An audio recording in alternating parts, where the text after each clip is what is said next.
barely unpacked our boxes when our new neighbor slapped me with a lawsuit. She was sobbing and screaming that my son had assaulted her daughter. My Tiffany just turned 18, and that sick pervert Buddy ruined her. That worthless piece of trash should get the death penalty. Her daughter backed her up, saying it was definitely my son. Buddy said he'd choke me if I didn't take my clothes off. I was so scared. The jury and everyone watching went crazy, demanding my son get punished hard. Buddy's a total jerk. Lock him up. Don't let this monster get away with it. But when the judge called my son to testify, everyone in the courtroom just froze. You, Cassandra, your bastard son had the guts to attack my daughter, but he's too chicken to show up in court. You can't hide him forever. I won't let this go. Your son needs the death penalty, and you two owe my daughter $2 million.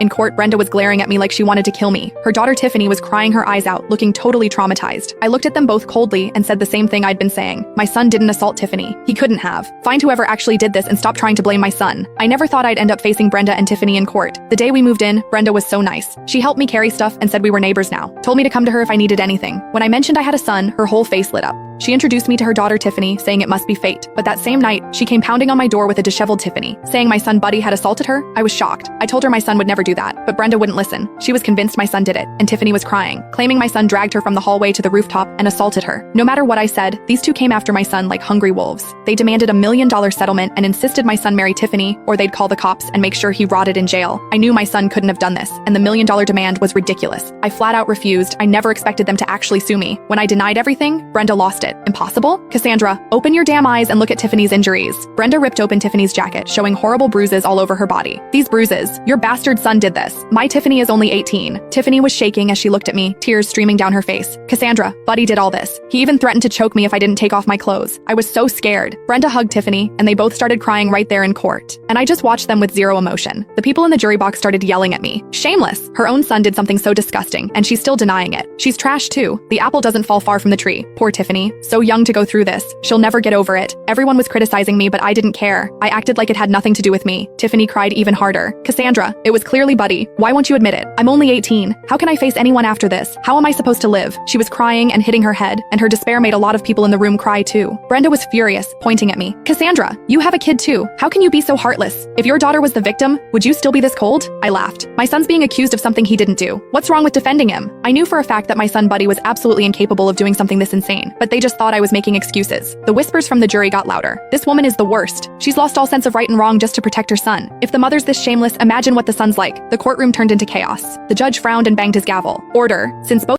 Click the link in my profile to watch the exciting follow-up.